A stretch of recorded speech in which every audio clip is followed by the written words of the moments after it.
Welcome to the Real Retirees of New Jersey, powered by Liberty Financial Group and Artemis Wealth Advisors. Randy and Peggy Fisher want to help you retire once and retire right. Get more information at therealretireesofnewjersey.com. They never throw the first punch, but they're always a knockout. Thanks for subscribing. Thanks for downloading. But most importantly, thanks for listening. This is the Real Retirees of New Jersey podcast with Peggy and Randy Fisher. It's all powered by Liberty Financial Group and Artemis Wealth Advisors. You can get more when you visit therealretireesofnewjersey.com. You can find that and all the information here in the show notes. My name is Mark Owens. Now, let's get to the show. Peggy, Randy, y'all are adventurous people. That's safe to say, yes? Very safe to say. Yeah. Y'all enjoy a good time. We love good times. We were talking last week. Y'all got all yacht rocky and even won an award for your style and your dancing and your energy. Best couple of the Yacht Rock weekend. And recently went to Paris. Love Paris. See, I mean, y'all are adventurous people. Are you adventurous enough to book yourself on the big nude boat? No, that's a no. The what? The big nude boat. The big nude boat recently set sail from Miami, an 11-day clothing optional cruise. This is not for people looking to be a little over the top. This is just a cruise for nudists. No, we're not going naked on any boating trip. But, you know, it's funny that you say that because Randy and I were on a trip, right? And we get into, we landed somewhere. Where was it? Jamaica? We landed in Jamaica, right? And we all get into, you know, they pile you all into a van. And you all think you're going to the same hotel, but we weren't. So they said really loud, and they had the most conservative couple on our little thing. They look like two bean counters. Yeah. One, very conservative, you know, like polo shirts buttoned up to the neck. She had on a cute little like polo dress, but like, you know, to her ankles and the whole entire thing. And all of a sudden the bus driver says, who's getting off at, what was the name of that hotel, Rand? Hito. Who's getting off at Hito? And I looked at Randy, I'm like, Hito? And the two conservative people on the bus jump up and they're like, yeah, well, that's us. And I'm like, oh my God, we didn't even know what Hito was. Yeah, so we had the bus driver actually explain. He goes, well, as soon as you get off the bus, you go into the lobby. He goes, take your clothes off. I'm like, what? And they're the two most conservative people on that bus. Never judge a book by its cover. Never. Crazy. Oh my God, it was Like to insane. party. I bet they're on the big nude boat. They were definitely taking voyage on the big nude boat. There are a couple of rules, though, for this big nude boat. Because you know somebody out there listening right now is going, you have my interest. So here's some of the rules. Someone's calling this weekend to find out the information. Where'd you find that article? 908-844-8337, Liberty Financial Group, Artemis Wealth Advisors, and the big nude boat excursions. Okay, here are a couple of the rules if you want to do this. Clothing must be worn while the ship is docked. Okay, well, that makes sense. Mm-hmm. Keep your hands to yourself. How often are you docked? Yeah. Well, Keep your hands to yourself. Yeah. Well, 14 days. Yeah. You say 14 days? 11 days. 11 days. 11-day adult cruise, Nice. yep. Yes. Always sit on something. So a towel, a shirt, a bathing suit. Yeah, so because you don't know what you're catching on those. That's disgusting. What are we catching on this? I was this thinking voyage? just the opposite. I was thinking, what are you leaving? All right. And finally, and this is a given, no photos. That's BS. yeah. You know, Yeah, people I don't know are who's sneaking not out. doing that. Yeah, right. Exactly. But First of all, how is that even possible? Are they going to take everybody's phone? Yeah. Well, no, they said if they catch you, not that I did extensive research on this topic. Yeah, I it think, sounds but like here, you did, though. yeah, maybe a little bit. Listen, that's Okay. not Were the you on point. this one last year? Yeah. The point is The big new boat. It's totally worth the price. But that's not why we're here this week. No, my question to you is, those are some of the rules that they want you to abide by on the big nude boat. For you, for what you do, for the families that you serve, customizing retirement strategies. What is the one rule that you wish adults would abide by when it comes to retirement? So I was thinking about this. I thought this is the one thing, because I just think about this for everybody. It's the rule of one. And what that would be is retirement is specific to just the one person, which is you, or you as a couple, or you as, you know, retirees. Everybody's unique. Everybody is unique. So like one rule, you talk about other rules like the 80% rule and this, that, and next thing. But I thought first in my head was retirement is definitely specific to one thing, which is you, the rule of one, which is you. What's going to make your retirement and you the best, right? Mm-hmm. It's not bad. You like that, Randy? Yeah, unique. That wasn't the common, you know, we could say, Sure. Ooh, let's go into, we could do the 80% rule, right? I didn't want to get that deep yet. You didn't? Okay. Well, No, we can, but okay. I like that. B1. I got it. Well, and the 80% rule is aiming to have enough savings to replace 80% of your pre-retirement income. And so it is. I knew Randy was going to say it's BS, but when you look that up, Rand, that's the first thing that pops. So I don't care what you look up. know. I also looked up that Elvis is still alive too. Come on, it's bullcrap. Yeah, so tell us why. Why do you think that is, Paul? Because people, number one, most people don't need 80% of their income to retire. Okay, now. People don't believe that because everybody wants to try to live the same lifestyle in which they're already living. Yeah. But when you think about it, you're not paying the same amount of taxes that come out of your paycheck. You're not traveling the same amount to work. Yes. You're not spending the same amount on money on food, clothing, things like that. Now, are you spending other monies? Sure you are. Absolutely. Now, I would also say this. If I gave somebody a choice, would you like 80 to 100% of what your income is in retirement? Yeah. Yeah, everybody's going to say yes. But the likelihood of that happening is very slim to none. And here's the reason why. While you're accumulating money, people don't have the discipline enough to put enough away in order for that to happen. That's true. Because they live the day-to-day now more than they live for tomorrow. And you need to make sacrifices for tomorrow in order to get an 80% of what your retirement is tomorrow instead of today. Mm-hmm. And that's called life, right? Yeah. You have kids, you have a mortgage, you have the car breaks down, the roof needs fixing, da-da-da-da-da. Now, you can plan for all of those things, and there are very few individuals that literally plan for every single solitary event that's out there. With that said, if you have a pension and you're fortunate enough to work for a company that has a defined pension plan, or the government, or a municipal agency, then guess what? You're almost 60% there. Because if you are going to work 20 years, 30 years, whatever the number is that you need to work and you need to collect that pension, then you're having a great retirement. But, and it's funny, you had just said before, Randy, right? I said you had to do this. You said, well, I don't know. But the thing is people today have a very different vision of what the golden years were. Back in the day, the golden years were, okay, I'm going to retire because I want to sit on the couch maybe and just chill, right? Nobody wants to do that. So what they're saying, though, nobody, but according to the Edelman Financial Engines report, more than a third of Americans, we have to talk about Edelman. 37% of retirement, unlike all previous generations, instead of slowing down, Rand, you know what they want to do? They want to be active. They want to be athletic. That's what they said. 42% then from now are much more athletic. So, hence, like pickleball, things like that are so popular. We now live in a 2-person, 3-decade retirement. Yes. Most people are going to retire. If the statistic is, if you have a couple who's married and they haven't had heart attack, stroke, or cancer, other than of the skin, and they're 60 years old, one of them, particularly the woman, will probably have a 90% chance of living into her 90s. Correct. Wow.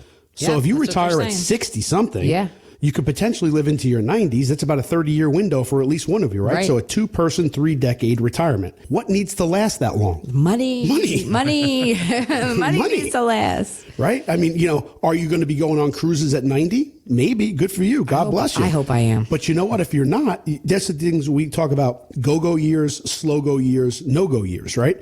So when you're ready to retire, you may want to retire, but you want to do something else. Like Peggy just said, you want to stay active. Yeah. Those are go-go years. Now, your go-go years are going to be go-go monies, right? So you're going to need to, have some money to do those things, have the health in order to do those things, have the energy in order to do those things. Those are your go-go years. With that said, you have higher spending during that time too. You have higher spending on certain expenditures. Yes. Well, like you just said before, though, if you like to do, travel hobbies, if you were doing that too when you were younger, you still want to continue that when you're older. Hence why you're definitely going to need, still keep some more of that money. You're going to need that in retirement. Those are the things that you enjoy. You're going to need to plan to do that. Yes. Call us. You just can't wake up on one day and say, I'm going to retire. And they say, how much money do you have in the bank? 0. Great. Good for you. Yeah. Guess what you're going to do? You're going to quit. You're not retiring. You're quitting your job. Yeah. So the biggest thing is you just want to make sure that you have enough to do what? To retire, right? What is that number? What's the golden rule to retirement? Make sure you have enough money. Is that it? For me, it is. But listen, here's the rule. Is that the rule, or is that the number? But that's the number one fear. You wanted a rule. The rule. Give us the rule, Ram. My thing is just make sure you got enough to retire. When you have more money coming in than you have going out, correct. Yes, you're retired. Yes. You know who the homeless are? They're retired.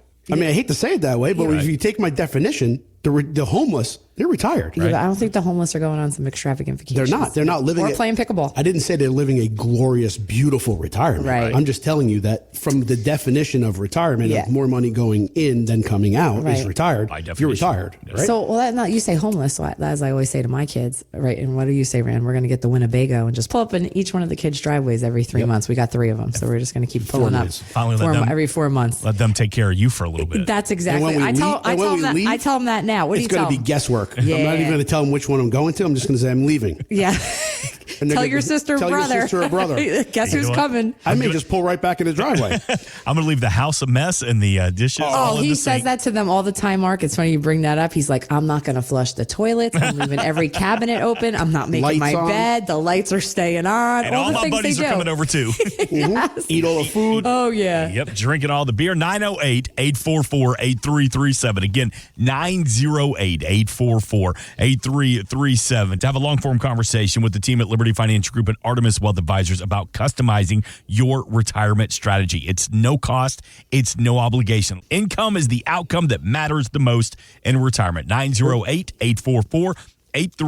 Last week, we had a great conversation about the stages of money in retirement. Give me the Cliff Notes version, the recap, if you will, about the accumulation phase and the preservation phase. Okay, so what we talked about last time was we say the accumulation phase is where you're working, you're saving for retirement. It usually begins around 25, and it's when a person starts their career. We say at this time that people usually have more debt. They have loans, mortgages, student loans. Rugrats. Yeah, the money saved is at its lowest in this phase generally. Wages will increase and debt decreases toward the end of this. And we talked about some risks during this phases, which was possibly losing your job or having a major expense. And then when we said the best way you could really protect in that is to have some kind of emergency fund or make sure you diversify your investments or you see what your risk tolerance is at that. Then we talked about a preservation stage, which that started at about age 55. That's when you were starting to approach retirement. Usually the highest level of your financial capital we talked about, right? Debt starts to decrease. We want to say that we like to either try to get that to disappear or let's get on a down low of decreasing your debt at this point. And that wages were still increasing and we're protecting our assets of what we've accumulated. We have a more of a conservative approach at the preservation stage. And we talked about risks could be things like inflation, right? And things to strategies to help out in this would be, making sure that you have diversification and allocations to help you protect your investments during things like inflation. I feel like I was just listening to a White House press conference. Oh, I would love to do that, Randy. I would be that. Was I here last week? Did you? Press secretary. Did we talk about all of that stuff? Yes. I'm your press secretary of the day, Randy. Chief of Staff there, Peggy Fisher. Oh, I love it. Can we do that? Yes. 90-second diatribe. Yes. All right, so now let's get deep. Let's talk about the distribution phase. And this all comes down to income in retirement. So I would say the most important thing, your goal for this phase is do not run out of money, right? Absolutely. It's understated. This is about you're around age 65. And this is when you're going to start to withdraw from your retirement accounts. And what do we want to make sure? That when we're withdrawing, that we're not losing anything, right? We do not want to run out of money during the distribution phase. You can run out of money a couple different ways. I mean, people can run out of money from losses, right? Yep. People can run out of money from spending too much. People can run out of money from not planning correctly. People can run out of money for an emergency. What's the biggest form of bankruptcy today? Why are most people bankrupt? Is it debt or Spending? is it spending? Medical emergency. Oh, yes, correct. You're right. Yes. Medical emergency. Yeah, that makes sense. 100%. So, it's not the person, God forbid, who passes away. I mean, yes, you're going to miss that person. Right. But it's the person who lives on, has to live with the turmoil and picking up all the pieces of what happened prior. And, whether you had insurance, didn't have insurance, whether you had adequate health insurance, the amount of money in which you actually paid for all the care, the burden, and on and on and on. It's the number one form of bankruptcy. So, I mean, that's something that actually can affect retirement in your distribution phase. But having a plan and having a distinct difference between an asset and something that creates income is two different ballgames. Well, even during this phase too, Rand, like you say about planning, this is your estate planning phase, your gift strategy phase. That's the latter end of it. Yeah, exactly. But you also too have to worry about risk, your longevity risk during this phase. And that's a risk that you'll outlive your savings due to your excessive lifestyle that we were talking about before, right? It's a risk that people really don't take into consideration is living too long. Yeah. Right? So that's one part there. But the second part is inflation. Yeah, absolutely. So if you couple that with inflation and you're living too long, but the inflation rate is climbing as well during that period, you need more money in order to actually overcome both of those items. Yeah. So it's a compound effect. Take into consideration three other items. One, taxes. We didn't bring that up. Yeah, that's true. But number two, losses. And number three, costs. But you also brought up before too, the biggest one, like you said in that phase, is also healthcare expenses. I mean, that's when you're getting heavy duty into things are starting to, maybe go a little awry. One of the main reasons why people don't retire before 65 is healthcare. They don't want to lose it. Yeah. Because what you need to do then is, unless you work for a municipality or someplace that actually merges your benefits together, prior to 65, health insurance is on you. That's right. Right? So that's the reason why most people actually retire at 65 or older. Why 65? What's the magical thing you get Social at 65? Social Security. Nope, not Social Security. Oh, what? Oh, Medicare. Yes, correct. That's right. Medicare. You can get Social Security at 62. You can't get Medicare at 62, No, you right? can't. Absolutely. But Medicare is 65. Yes, correct. Medicare is the second most expensive item on the government's budget. Yeah. It's because it's the national health care plan. People don't realize that, but it is. And what it does is it basically, yes, are you paying for it? Yes, you paid into the system. Yes. And you're also paying for it when you retire at a fraction of what it actually costs. But it is pretty encompassing. Are there supposed to be new regulations and new guidelines and new changes coming down? That's what I hear. That's what I hear. Always. That's because we have a record number of people that are actually retiring and going to be put on that system. About 40 million more people between now and 2032 or 2031 will be turning age 65. Yeah. There's already 75 million people that are on the Social Security Medicare system already. Crazy. That would mean that over 110 to 120 million Americans are going to be on there. How many people live in America? 300 million. Okay, so that's 1/3 of the entire population is going to be retired on the Medicare system. Which is going broke fast. Which is broke. It's a matter of how do they reform it and how are they going to make sure that it's solvent, correct? Yes. Do you think you need to take that into consideration when you're taking retirement income planning at your age 40, 50, even maybe 60 right now? The closer you are to 65, the less likely that changes to the Medicare system is going to actually implicate you. But if you're in your 40s or your 50s, if you're not already planning for an alternative health plan or some other way that you're actually going to have to supplement the Medicare plan, then you're missing the boat, ladies and gentlemen, because you're going to be greatly disappointed in your retirement. Because when you thought you were going to have a great retirement, you're basically just going to be making ends meet later on in the future because something's going to change. You got to make sure that you're planning for the worst and you get the best. Well, not only that too, but I also think, Rand, financial planning becomes so important, right? And the biggest thing is it's financial discipline too through all these phases. It's also financial guesswork. Yeah. Because nothing is exact. Right. I love when people get together and they're like, I want to know what my exact plan is. Yeah. Well, your exact plan is fluid. Right. Because I don't have a crystal ball. I don't know if you're going to get hit by a truck tonight. I don't know if a meteor is going to fall out of the sky. I don't know if you're going to hit the lottery. Who knows what's going to happen? Right. So what we're doing is we're guessing to a degree what we want to happen, and then we're formulating a plan on trying to get to that point. But it's fluid to the point where every single year, month, whatever it may be, we're going to change due to what? Results, right? Positive and negative. Yeah. Life, right? Things happen. I mean, I can tell you, I could probably count on my hand, 2 hands this year, how many clients had passed away just this past year in 2024. I know, it was sad. And prior in 2023. Yeah, but the good news was they were all, the spouse of whoever passed away was ready to go. Because they had a plan. Exactly. Because if you don't have a plan, then you wing it. Yeah. It's a difference between being proactive and reactive. Proactive, at least you have control. Reactive, you have no control. You're at the variable of everything else. And then what you're doing is reacting to what's going on in your environment. When you're proactive, you are the environment and you're making sure that you have full control or as much control as you possibly can in that situation. We are an independent financial services firm helping individuals create retirement strategies using a variety of financial and insurance products to custom suit their needs and objectives. Investment advisor services offered through Artemis Wealth Advisors, a registered investment advisor. Exposure to ideas and financial vehicles discussed should not be considered investment advice or recommendation to buy or sell any financial vehicle. Past performance is not a guarantee of future results. Investments can fluctuate and when redeemed may be worth more or less than when originally invested. Artemis Wealth Advisors is not affiliated with nor endorsed by the Social Security Administration or any other government agency and does not provide legal or tax advice. Please consult with your attorney, accountant, and or tax advisor for advice concerning your particular circumstances. Annuity guarantees rely solely on the financial strength and claims paying ability of the issuing insurance company. By contacting us, you may be provided with information about insurance and annuity products offered through Randolph A. Fisher, insurance license number 9616074, and Liberty Financial Group, LLC, and Peggy Fisher, national license number 189-42003 and 570-5833.